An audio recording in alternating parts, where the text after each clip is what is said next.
everybody. I'm Bill Bragin, the Executive Artistic Director of the Arts Center. This talk is part of our Arts Chat series, which is part of Off the Stage presented by Mubadala. It's part of our goal here is when we bring visiting artists like these two fine folks, we want to not only give them a chance to share their music, but also share some information about the larger context. So we have Thomas and Mila from Al-Qasar and Maruja Limón, respectively, and we're here to talk about tradition and contemporary music. They're here as part of the Thomas Festival, Thomas meaning contact, and it's a festival that we've been presenting for about 8 years. And part of it, the impulse originally for the festival started in our first season. We presented a number of different shows. First, we had Les Ambassadeurs with Salif Keita and Amadou from Amadou and Mariam and Sheikh Tiri and Sek. Then we had the Nile Project, and then we had Fanfare Chokarlia, the Romanian brass band, and people started saying, this is amazing. We used to have WOMAD in Abu Dhabi on the Corniche, and you should bring WOMAD back. And I thought, we don't need to bring WOMAD back. We can create our own WOMAD. But we don't want to call it world music because nobody likes the phrase world music.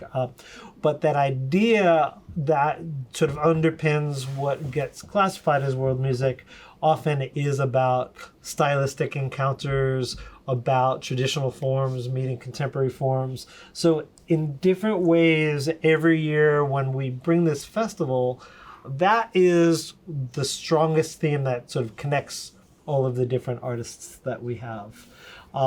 So I want to start, since we have an audience of people here and watching online who don't necessarily, they may or may not have heard your bands yet, although they will hear you at the festival on Thursday night. So why don't we start by just giving a quick introduction.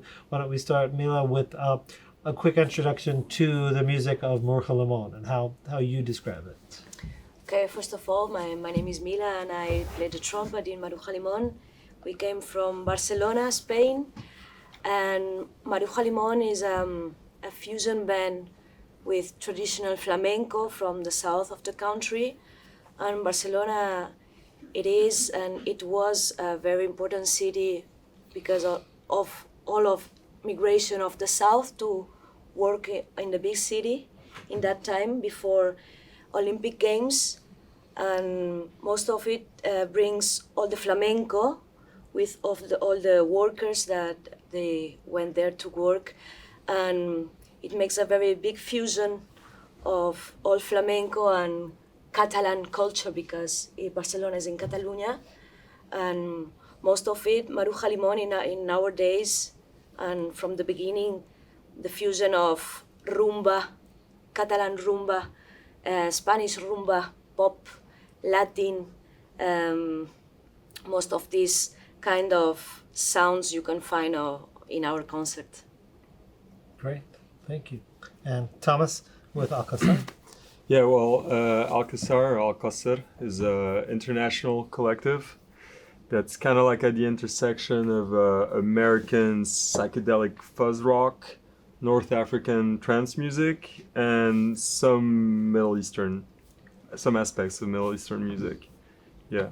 Okay, so one of the words that you used, and recognizing that English is not your first language, you use the word fusion, you use the word intersection. Sometimes we talk in terms of hybrids. I'm curious to talk a little bit about that idea, but I'm going to bracket that for later, but just let that question will sit in your mind.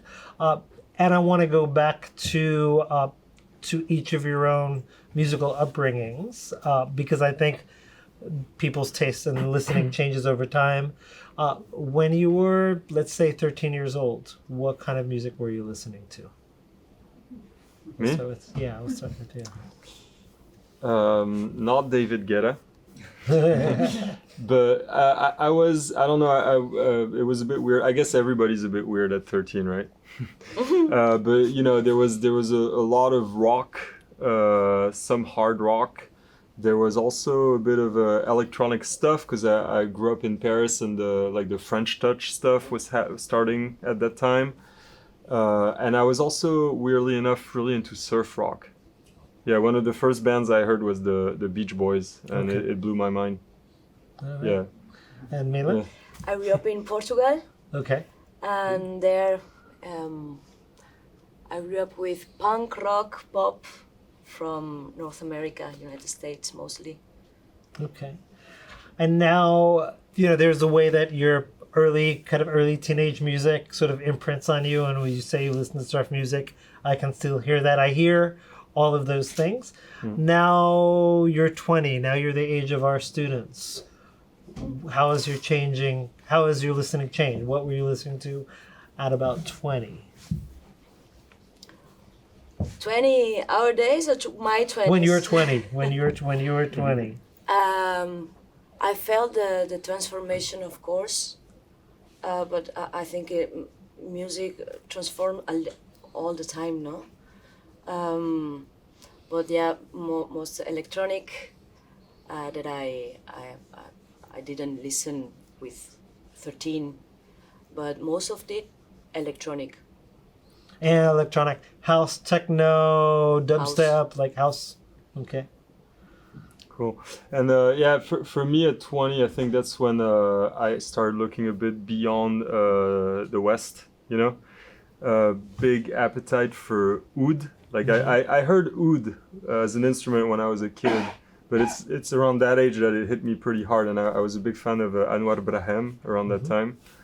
So that was kind of a gateway into Arab music for sure. I mean, Anwar Brahim is by no means a classic oud player. He's more like jazzy and stuff, right. but it was definitely a gateway. Okay. Yeah. And so let's bring you to today. So we have a little bit of a sense of the journey. If we looked into your playlists from the past couple of days or what you listened on the airplane here, like how all of these different influences sort of come together with, again, not as a musician, but just as a listener. What are you listening to? I think now I search more the roots. I listen music more with conscience, where the music come from, the meaning of the letters. Maybe before I didn't, and most of it traditional music. And traditional music from where? Around the world, in fact. I have one day on the week that I want to listen music that I don't know. I choose maybe a country or whatever, but I choose one day for this practice. And what's your how do you then search for that? What's your discovery method to find that? You say, all right, I want to listen to music from Ethiopia today. How are you finding that? I think I found a website some years ago. I don't know if you said to me, radio.gov.com or something like that. Exactly. And you can find music around the world. You choose a country, and you can kind of listen a local radio from there. And then you have the opportunity to listen traditional music or pop music from which country. It's interesting. Okay. When you used to click on Egypt, we would show up. I think that was a mistake. Yeah, cool. And what about you? Well, I kind of my answer kind of intersects with yours. It's with age, I'm more into folk roots. What interests me is stuff that's like grounded into something, and that kind of relates to music that has a story, music that tells more than just story, that is more than just music, music with purpose, so to speak, or, so like trying to, but I don't, unlike you, I'm not really into traditional music, but I like music that has traditional roots. Exactly. You know what I mean? Like, exactly. And what is it? Because you've both sort of gone in a somewhat similar pathway where you've sort of gone from the current music of your time and then go backwards. Ends with traditional, right? which is also actually more or less my interest and my journey too. So what is it about the traditional music that at this point is pulling you to it. I think there's something very universal in traditional music forms. Like when you look at traditional grooves or rhythmic patterns, you see a lot of similarities between, the Latin world, Africa, the Arab world. Like there's some rhythms that are exactly the same, and they're ancestral rhythms, So it's like there's something that just kind of speaks to your deep soul, and when you're listening to music, it's more than just that. There's like an extra layer under that song. Totally. That speaks to you, I think it's same with the texture of some instruments, if you're gonna add oud to one of your songs, immediately you're bringing up like a range of experiences for the listener that are personal to him and that are rooted in history, their upbringing, their culture, and so on. So that's what I enjoy in the folk aspects of modern music. Amila? No, totally agree with you, because I think the music and the texture teletranspose you to this spot, and then you feel this kind of sensation, and you want to go into it, the culture, or listen more, or even the mix that nowadays with electronic of instruments that they are not real. It's very incredible the work that we are doing in our days, mixing the totally roots, ancestral rhythms or instruments to electronic stuff. So as you're listening to this kind of wide range of music from a lot of different places and sources, what finds its way into the music that you're actually writing and recording as a musician? What do you bracket and leave to the side as a listener and say, all right, this is part of my artist identity, and this is part of I'm still a music fan identity? It's a good question. Well, we compose as a band. Then we for our band, all of us represent everything musically talking now.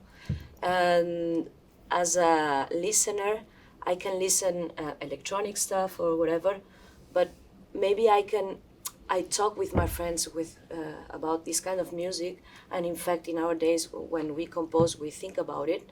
And maybe some of us, they don't listen so much this kind of music, but we share a lot of music. And I think you always put something as a listener into your paper as musician or as a composer. Mm-hmm.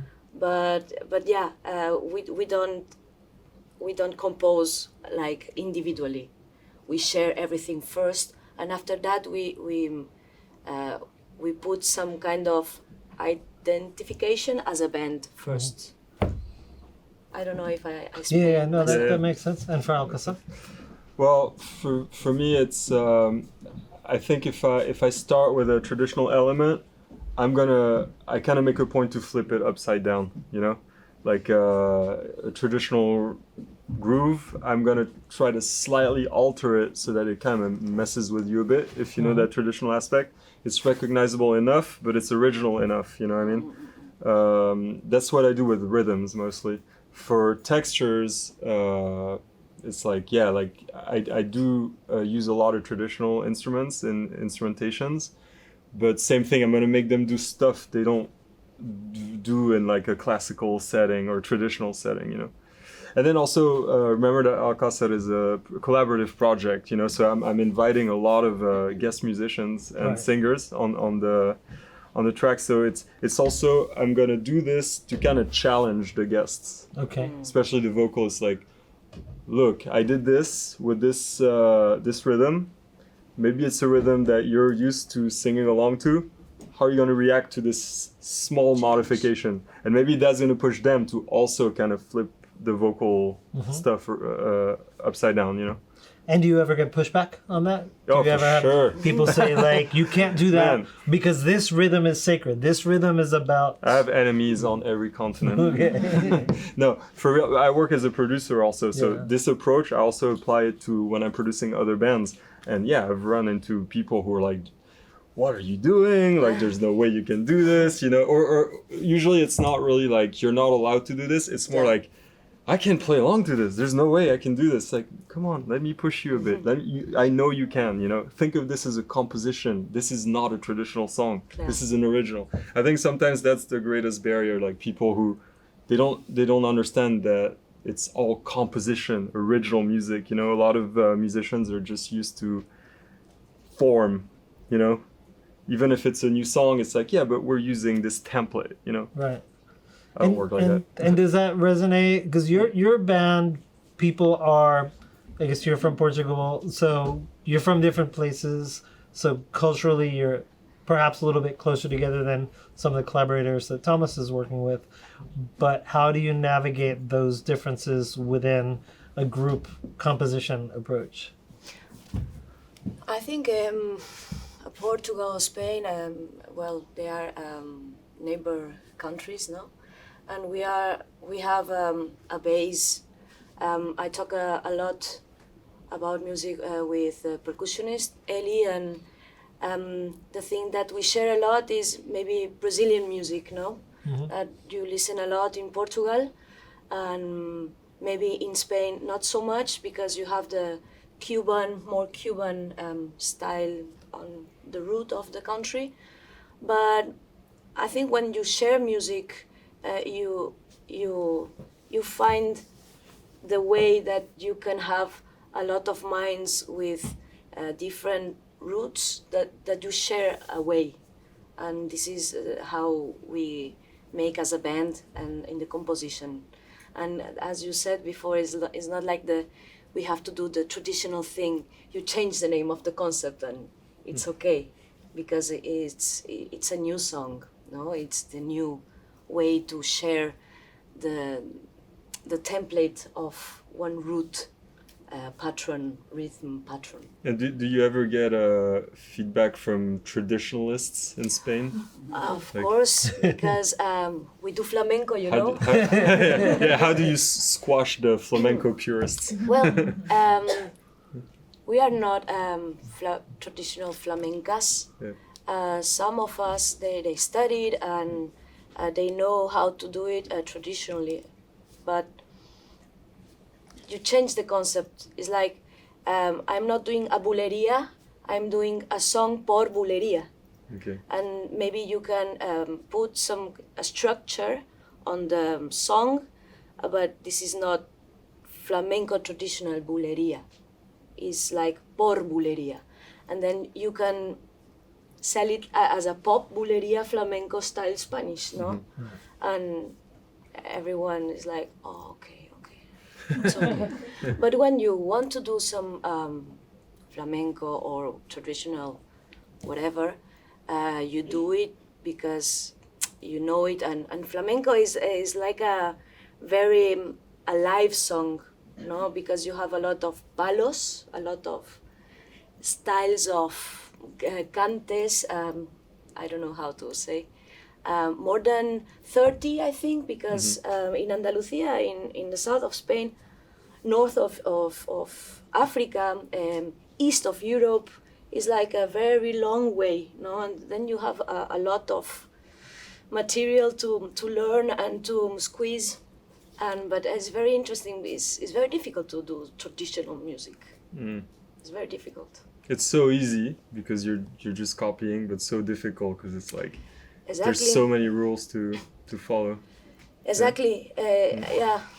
It's saying like this is easy to copy, and it is a very important point because when is a traditional, because of the message, no? If you have the women that they worked on the field, doing some kind of certain job, they have this kind of songs, no? But if you have another kind of people that working in another thing, they have another kind of songs. But you cannot mix it because Right. this kind of songs, it is very specific, and they try to tell something about the jobs that they had in this moment, no? And in our days, if you want to sing something that represent this kind of culture, mini culture, you have to do it like that. But you can, in our days, you can take the message and maybe with your life or with your job or whatever, you can put your soul and try to explain yourself. Maybe it's the same that they feel in some years ago, centuries ago, I don't know. Right.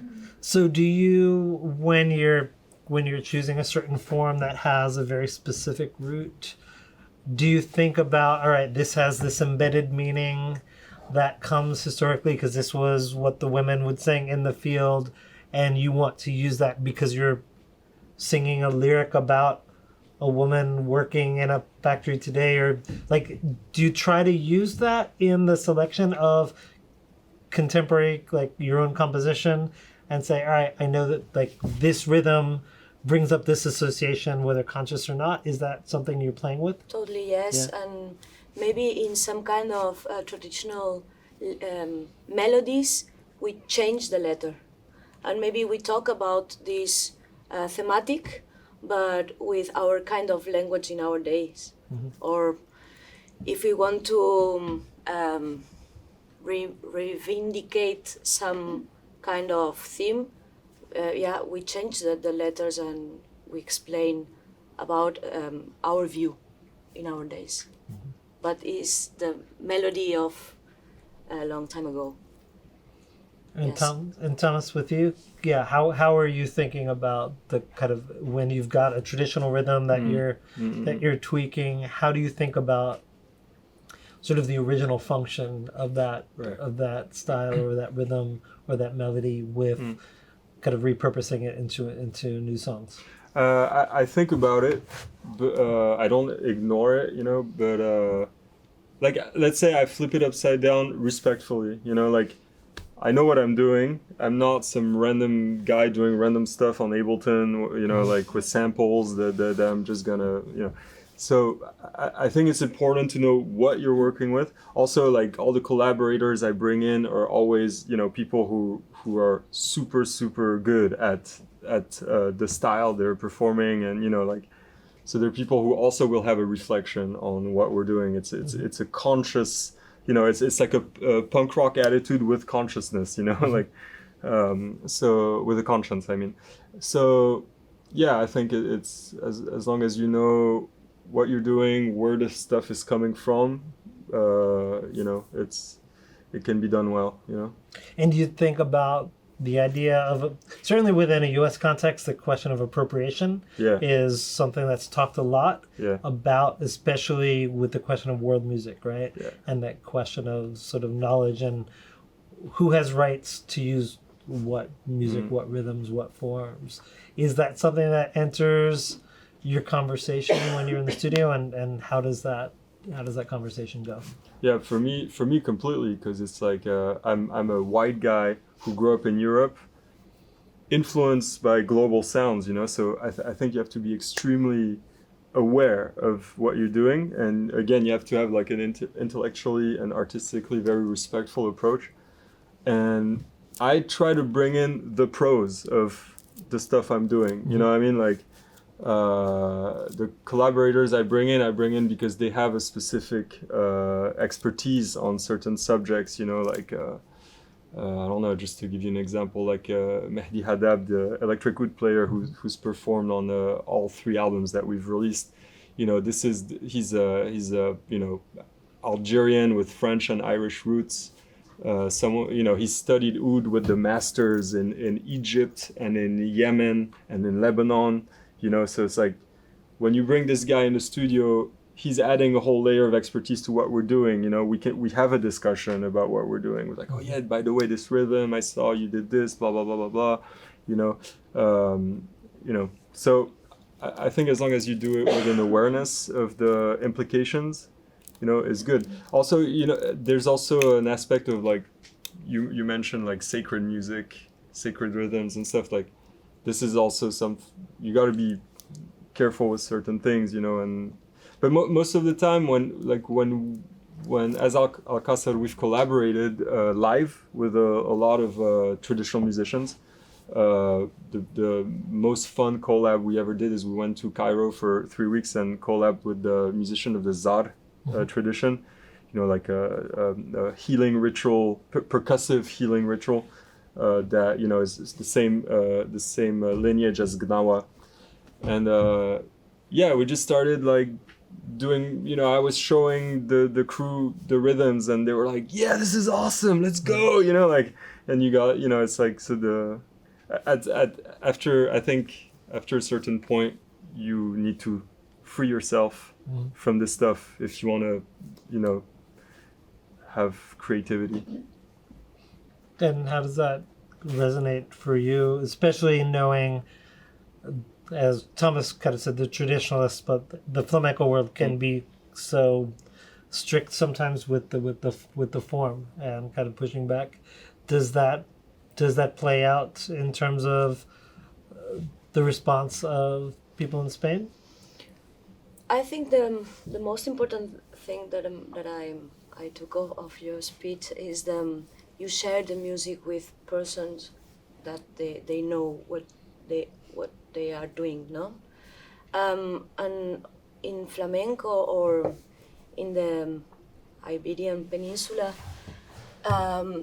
you had a lot of people there that they share their traditional music, no? North of Africa, Cuba, Brazil, and I think the most important thing is share music to after that put this kind of rhythms with all the respect on your music, no? But you share it before you talk it with these people, and then the music transforms. With flamenco, you have a lot of flamenco went to Cuba, went to Puerto Rico. In flamenco, you have all North Africa.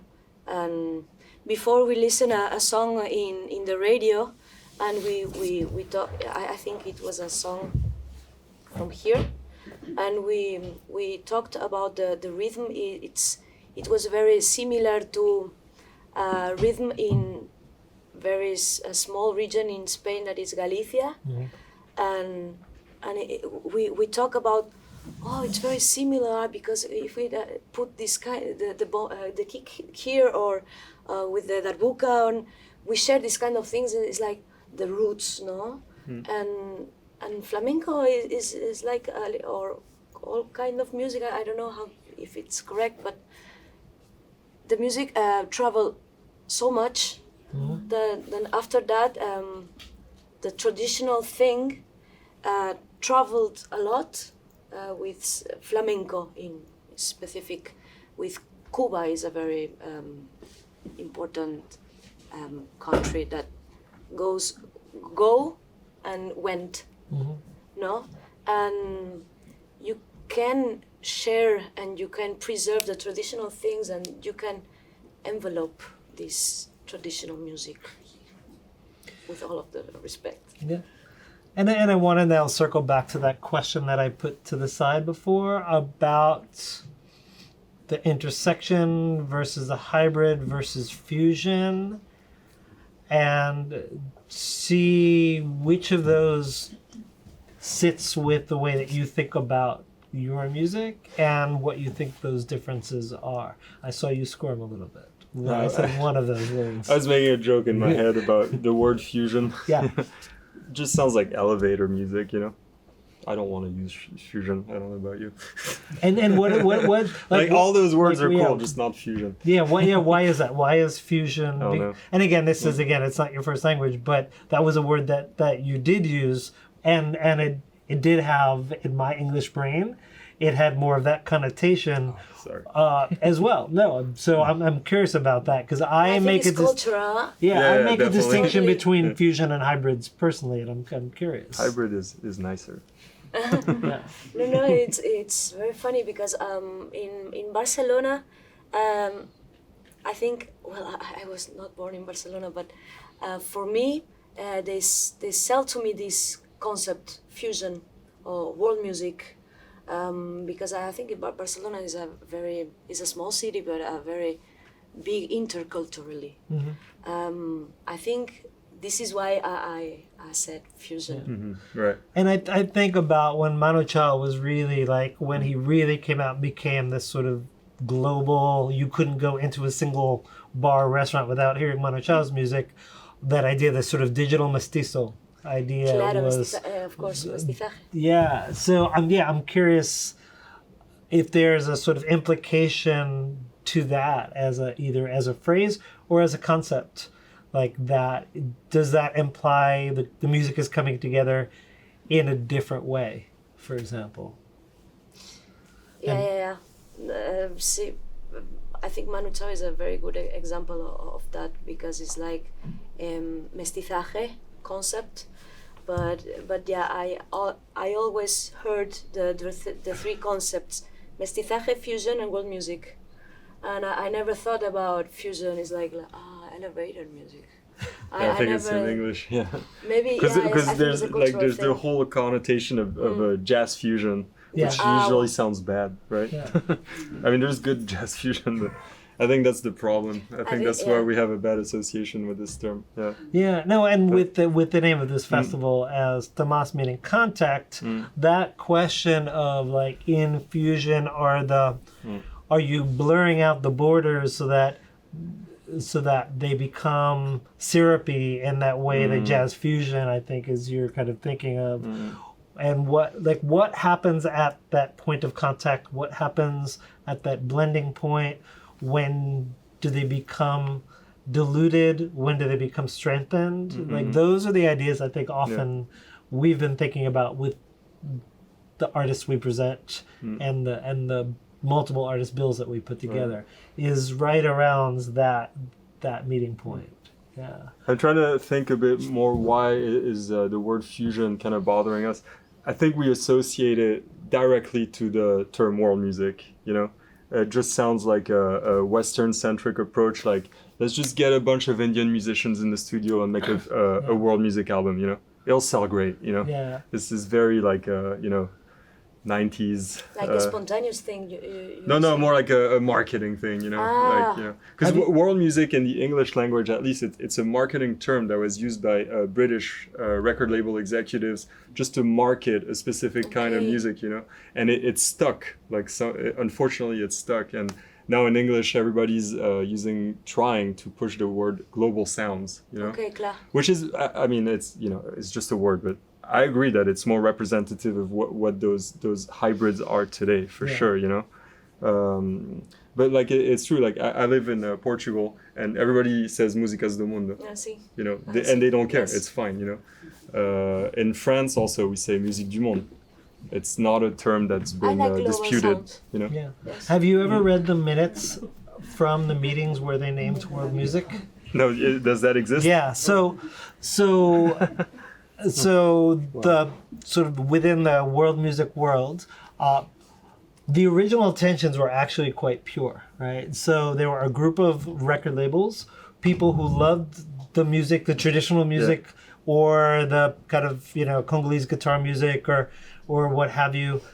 And they were finding they couldn't get them into a store. They couldn't connect the music to an audience, and not in a cynical, like we want to kind of, we just want to market it. But these were like music fans, often former punk musicians who were starting record labels, and they wanted to get it out, and they literally couldn't get it into Right, the it didn't shops. fit in anything. And so they got together at these pubs in the UK, and they brainstormed different names for the music, and they talked about world beat, global beat, world music, what have you.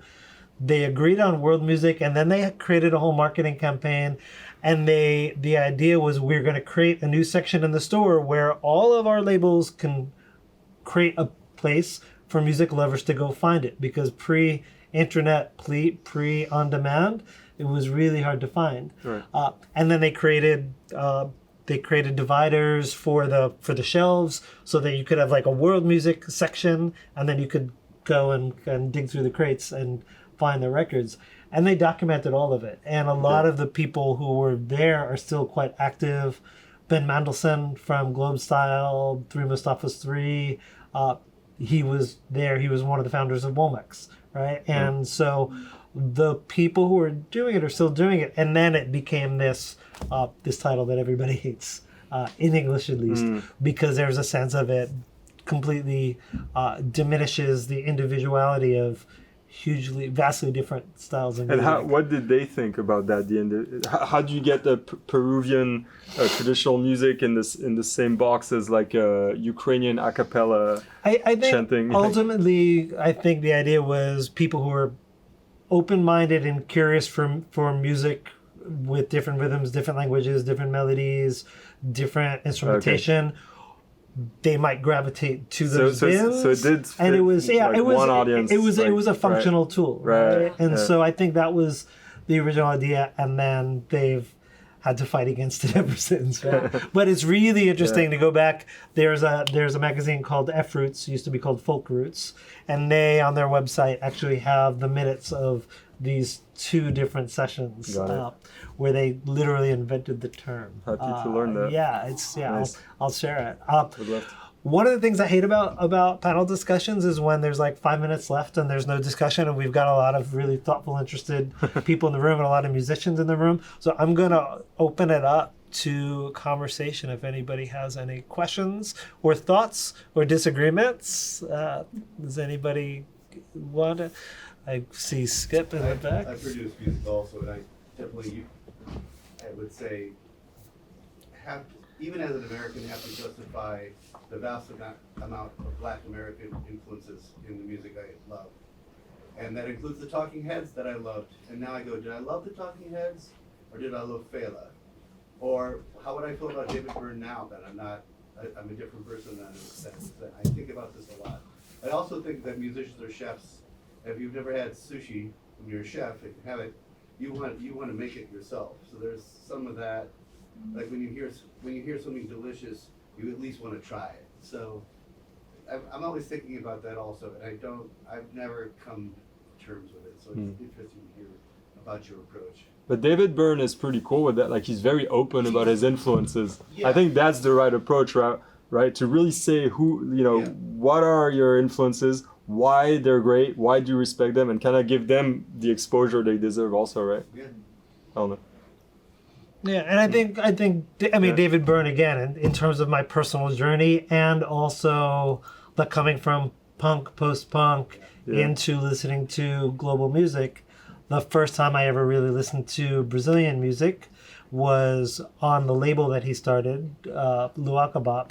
His first album was Beleza Tropical, which was a compilation of Tropicalia artists. Nice. And that album became a key. So there was the sort of the responsibility of him saying, all right, I'm going to use my platform now that I've been influenced by it, and sort of assimilated his version of that music to then I'm going to put forward the people who are my sources with really good liner notes, very well researched, and then touring with Margaret Meneses and saying like, all right, there is a bringing people along, and it's not just the kind of taking. And then Maruja Limón are going to be on a bill with David Byrne at Big Ears. So there's like that, still that championing of kind of other musics is always there.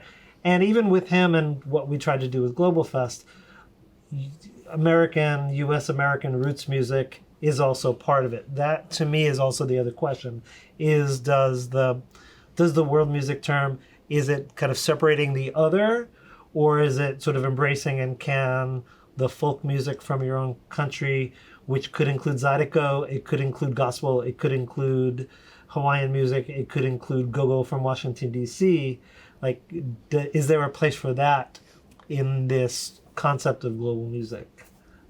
So that's something I think about a lot. How do you sleep at night? I don't. I listen to a lot of music. Yeah, sir. Patrick. I'm an engineer and I have zero music background. I did some piano lessons at some point. And I came here because I received an email and just wanted to ask, what is your song creation process from, I don't know, songwriting? How do you create a melody and then move towards the final song? What is your process? As I said before, in our band we create the song all together, and this take a little bit long because we have to talk a lot and to follow one way. But normally, someone of us has a melody with letter or without letter, and maybe we discuss after that which kind of theme we want to tell, a story or whatever.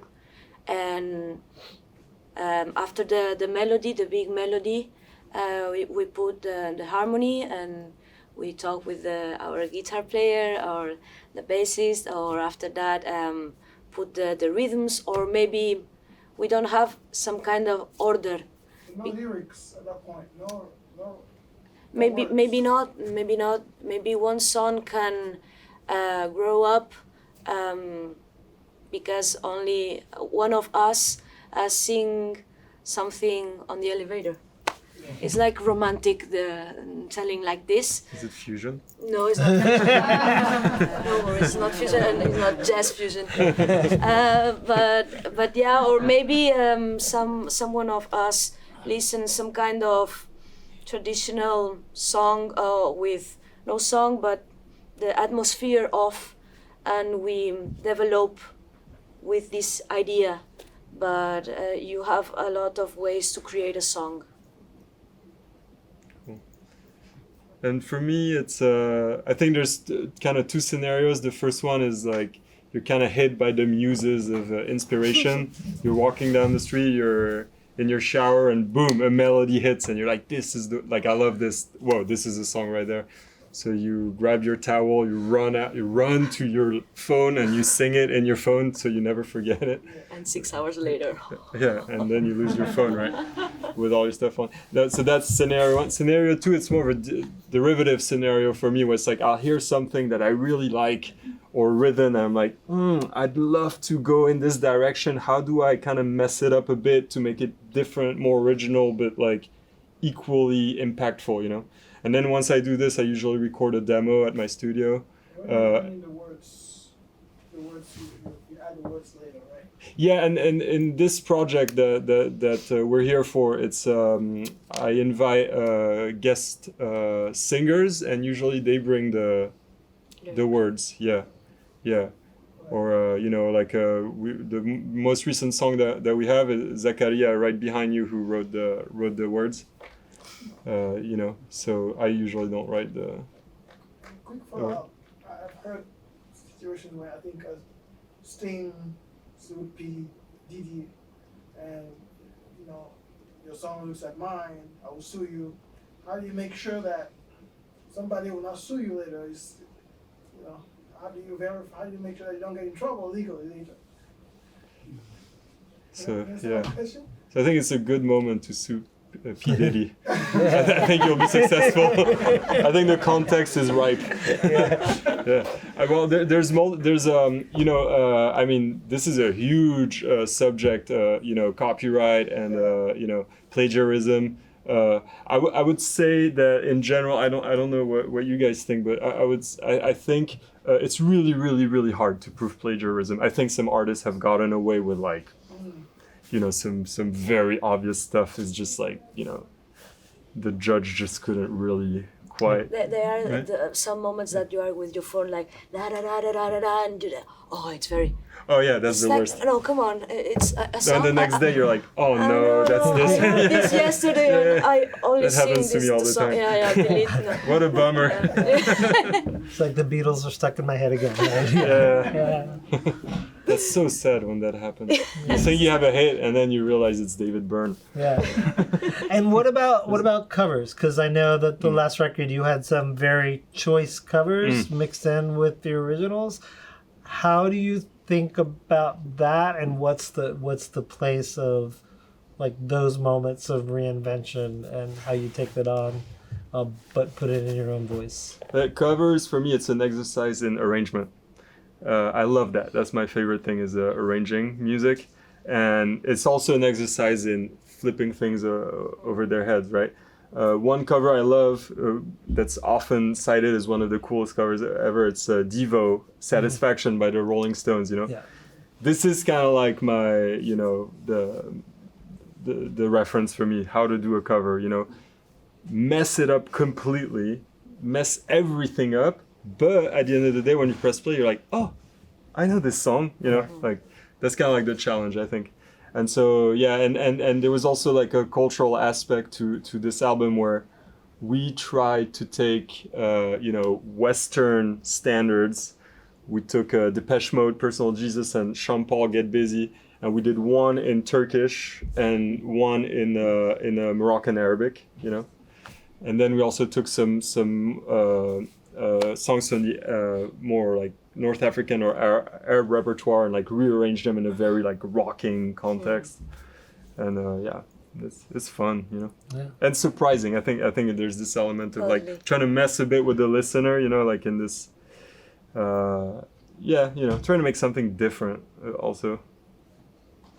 For us is very funny because we can take some pop music and suddenly it's like a flamenco style, no? And it's funny. We didn't record in the last two albums covers, I think.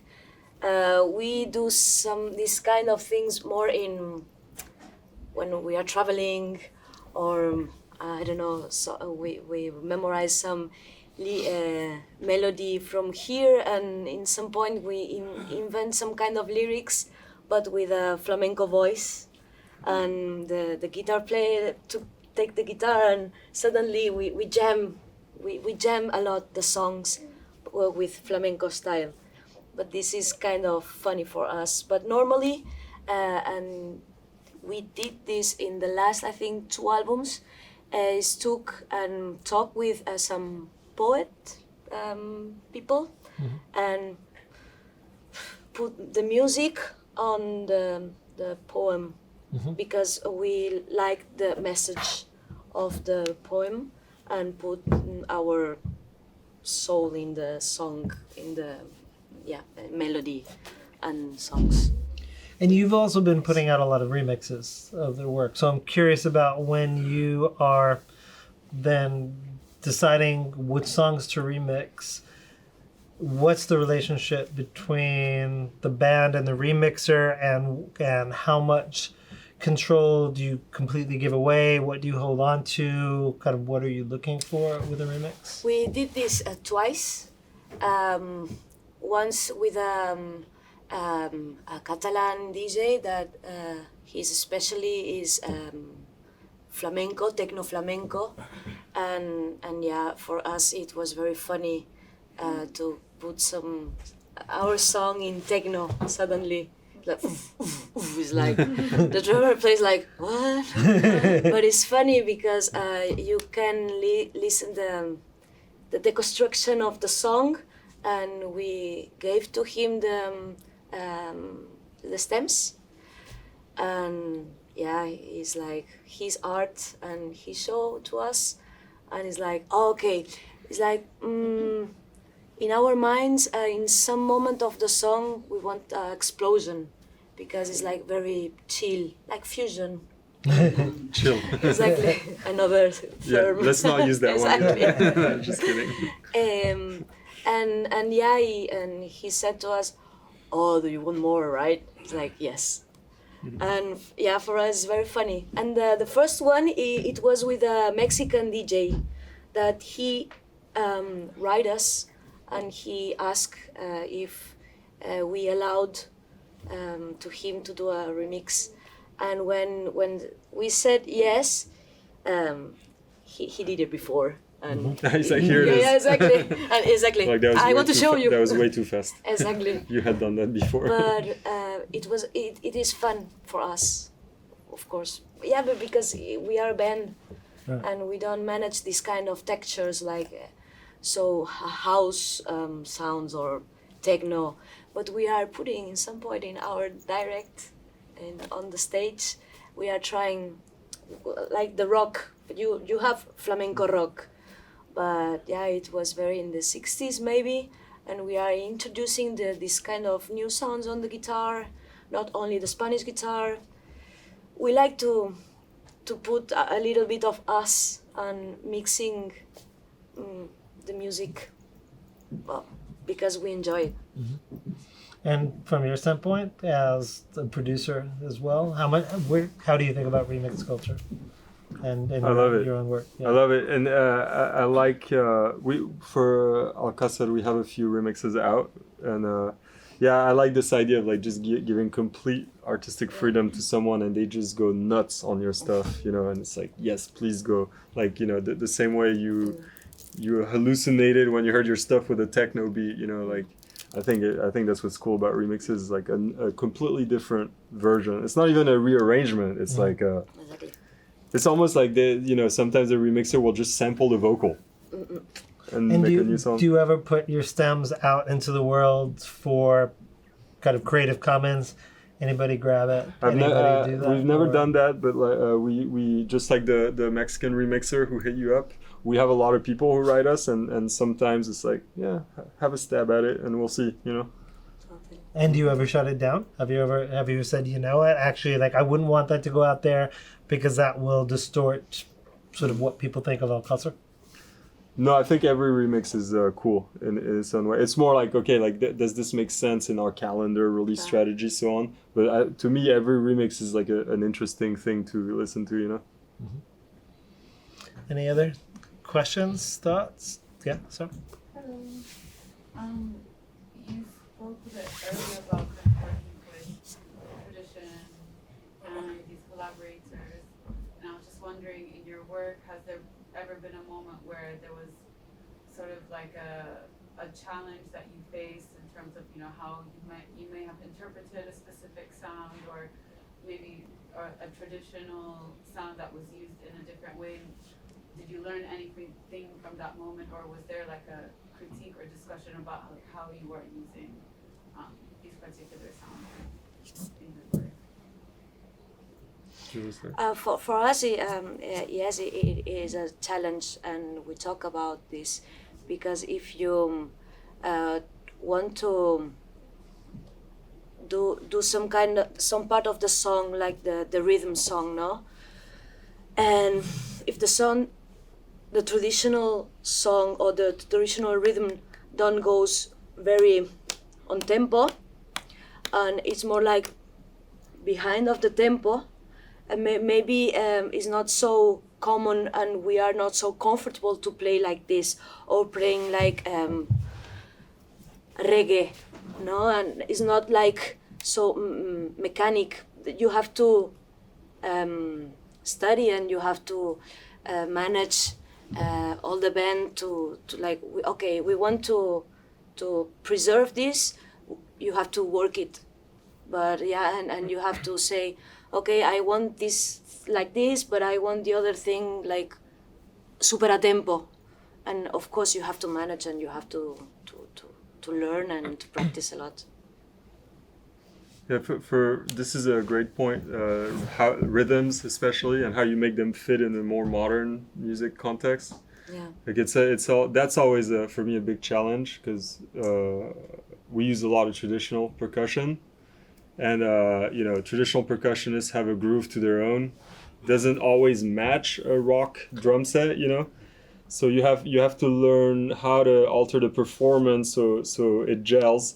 And also in the production process, also how you're gonna edit and mix those drums. Sometimes you just have to follow the traditional groove, and it's like you take the modern stuff and you make it fit on the old stuff. I find it in my process that works better, you know. Yeah. And So are you sort of unquantizing the rhythm Yeah. sometimes. Or no, I quantize I make my own traditional grid to the stuff. Do you want to kind of unpack that a little bit for people who Yeah. don't know what I just Well, asked? actually, yeah. Well, actually, I do this more for other bands. Like a great example, actually, I was doing this yesterday on the plane. I'm producing 2 Mozambican albums at the moment, and both of them I'm dealing with the exact same thing. It's like the percussionists are pulling like crazy. Yeah. They're really behind, and it's just not gelling with the drums. And so in the production process nowadays, even in acoustic or rock or whatever, people do edit drums a lot, where you kind of like chop up the performance of the drummer and you move the beats. You know, I know it doesn't sound very cool and pure, but you know, even in the age of tape, people were like splicing drum beats with tape and so on. But so this is something that's easy to do if you want to have music that's like really on, like to the millisecond on the beat, and every sub beat is to the millisecond on the sub beat. The way to keep groove and humanity sometimes is to differ a little bit from these sub beats and to let the stuff be a bit loose. But then when you're dealing with traditional percussionists, it's like, it's not just about being loose, it's about certain hits need to be way earlier, you know? And it's so against nature for some drum pattern. But like if you align them with like the percussion section, somehow the magic works, you know? And sometimes it's both. It's like you delay the percussion a bit, you move the drum a bit early, you see how it works, you know? Mm-hmm. It's like, you know, it took me ages before I had enough confidence to like really go like deep down into this stuff and like chop it up. Like, you know, like the first time you do it, you're like, oh my God, I'm like, you know, like I'm going to be cursed for life. I'm editing like a sacred drum thing, you know, like, and then you're like, yeah, no problem. No biggie. I'll do it on the plane, you know. Did that answer? Anybody else have any kind of thoughts, questions? Yeah. Hi, I'm Anna, and I'm curious about what's like the rhythm that you go back to a lot when you're composing, and it's kind of natural to you. Again, sorry? Like, what's the natural rhythm that you go back to when you're composing? Like, you don't have to think, it just comes. For me, it's the Zach. We were talking about this. Is the Mohamed Rouisha, you know, high Atlas Moroccan rhythm. This is the one that always comes, you know.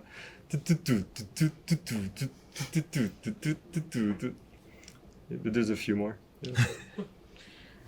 I think for us it depends of the person that proposed the song, because easily can be a bulería, no, but in some it depends the person of us that proposed the song. But yeah, the first tool that you use is la palma, no? Hasta ahí llego, va. And then I guess my last question, we started by looking backwards at sort of how you got here. So just for the last question, just want to think a little bit about looking forward and about musical evolution. Do you consciously think about how you want to evolve and where you want to get to and how to get there? Is it more natural? And if you are thinking about sort of the music evolution, where do you see the music going next for you? Well, we are working in the next album, and in some point we think a lot about big productions and very natural things like voice, guitar, some small drum, percussion and trumpet or guitar, very very pure without too much production. I think we are trying to do new things that we never done before as a band, and risking more with new sounds that we wanted to, or we listen all of these years, and we want it to fit with the aesthetic of the band. But for us, each album is always a new challenge that we want to break some structures and do some kind to do new things. And the most important thing for us is have a good time in the process. And if we can learn about new things, I don't know, with production or talking with you about traditional percussions of Mozambique or whatever, Angola, and it's like talking with you about that, it's always like a light in our minds to, oh, and if it's possible to do like a morna with some flamenco voices, and it's like a thing that you have here like during a lot of a year, and talk with all the band is like, can we try this? And for us it's like the modernity of the new stuff or the old stuff is like always having a good time and learn more things. Yeah, I think when thinking about a next album, it's a bit of like just writing demos, just seeing where that goes, while at the same time having big ideas of like the sonority you want to go, the guests I'd like to invite, you know, and then once it kind of all takes shapes, like then you really like try to scratch that itch, like go like, yeah, this is the sound I'm looking for, you know, like really go there as much as possible, you know. Great. Well, thank you both to all the guests. Thank you everybody for being part of the conversation. Thank you to Mubadala for supporting our Off the Stage series and the Art Center in general. They will both be performing Thursday night at the Thomas Festival, Maruja Limón, first at 7, followed by Al-Qasar, and then Yasmin Hamdan from Beirut. So I hope you'll all be there for that. Thank you everybody watching online, and we'll see you soon. Good night.